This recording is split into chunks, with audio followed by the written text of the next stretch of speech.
Oh my goodness, this weapon is so bad. But with the hot mix coming out soon, I wanted to finally finish up the sound weapon set, because if you weren't aware, out of the Boombox weapons, I have covered every single one except for the Crescendo, the mic drop, and the hot mix. So yes, the mic drop will be following this video, but today we are talking about the Crescendo sniper. I'm going to start with the positives so that we have a nice little start, and then we'll talk about why nobody ever uses this weapon. So first and foremost, if you charge this thing up, it hits insanely hard. You can hit for the millions of damage really comfortably just by charging it up, which takes a little bit of time, and aiming for the head. As you can see, I'm actually rolling a double headshot build on this, and that's kind of what was given to me. So this isn't the copy that we're using. I was actually very thankful to Little Default from our Discord, who was gracious enough to give me a copy and perk it properly. So we have double headshot, reload, and fire rate, and that's kind of what I just rolled with to see how it would go.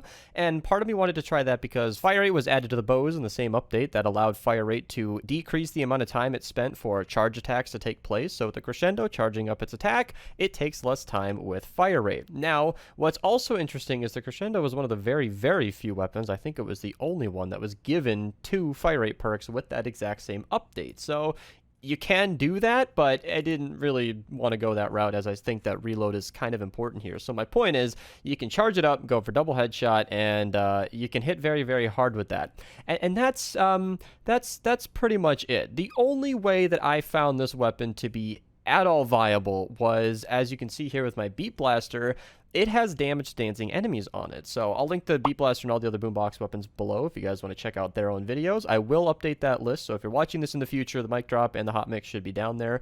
And because it has that dancing enemies, bonus damage, I was thinking, well, maybe I can hit a zombie in a crowd of enemies, maybe make them all dance, and I can, achieve some extra damage that way. That worked, but I don't think that's anything anybody should ever rely on, and I don't really see a use case for the Crescendo. Maybe if you're standing at the top of your base, you can charge up some attacks, aim for the mist monsters, and take them out. It can be a little useful in the early game, but the reason I never really gave too much credence to that is that if you want a weapon that doesn't need to charge up and can just one-shot instantly, if I can find the Spyglass in here, the old Betsy will do, because they're the exact same.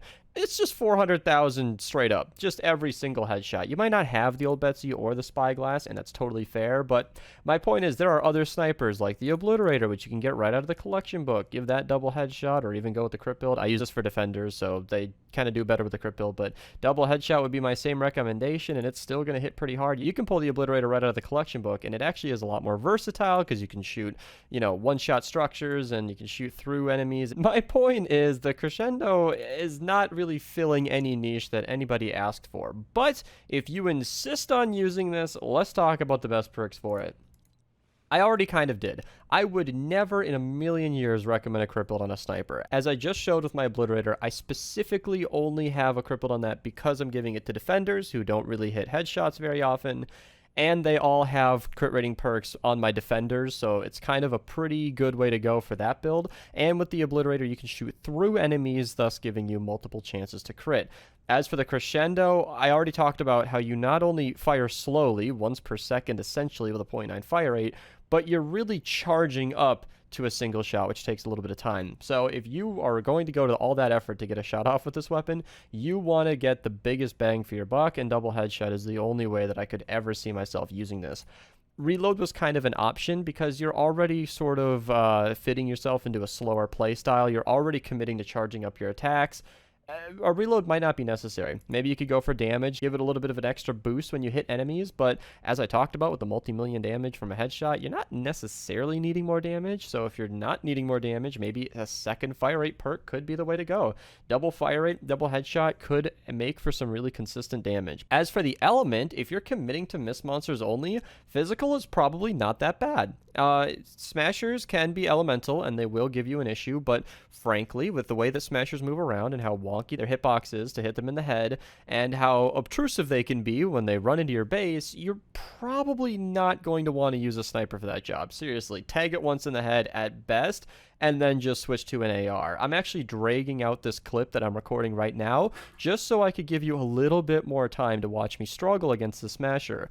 I like to think I have okay accuracy, but with this thing moving around all crazy and me having to charge up my attack and not constantly knowing when I'm ready to shoot this thing when it's fully charged, I had a tough time. And this thing was not the best tool for the job. Seriously, just switching to my Beat Blaster or any other faster firing weapon in the game would probably handle that smasher a little bit better. So what I'm saying is, if you're just going to be focusing on takers, which are hard to hit in their own respect, but bear with me, or regular zappy faces or flingers, all of them can only ever be physical, except for like a specific event as of recording. So physical might be the best way to go here, and that might give you the best all-around coverage if mist monsters are your main primary target. As for the 6th perk, I don't think it matters. If you're going to use it, like I said earlier, where stunning or knocking back an enemy can just trigger in a big crowd, that's okay.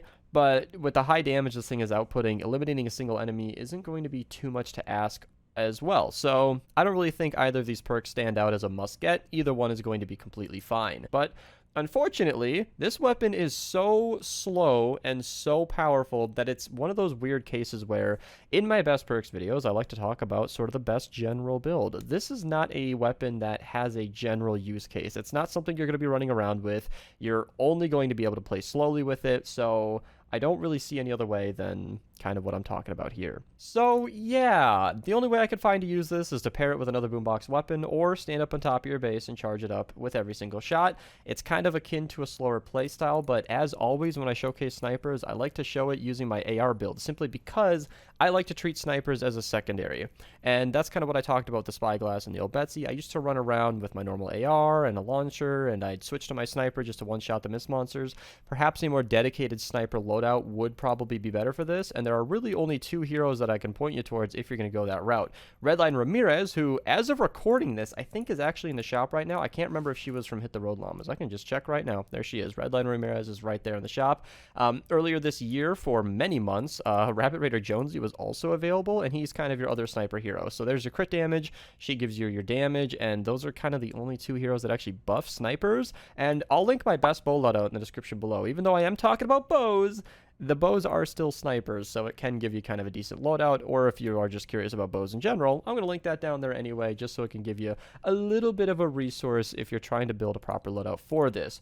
Like I said, I did not record any of my gameplay with a proper loadout because I wasn't really treating this weapon as a primary, and I'm going to stand by that. Even if you are trying to make this weapon work, there are, like, all the other options. There are basically every other weapon in the game is going to be a better choice for a primary weapon than the Crescendo, but if you want to go crazy, then there you go. If you guys really enjoyed this video and you guys want to support the channel, feel free to use code Mista at your checkout.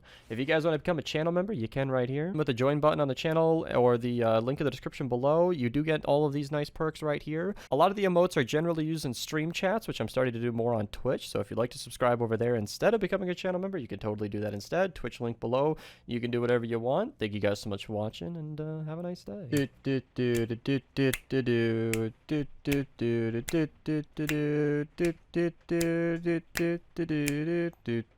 And then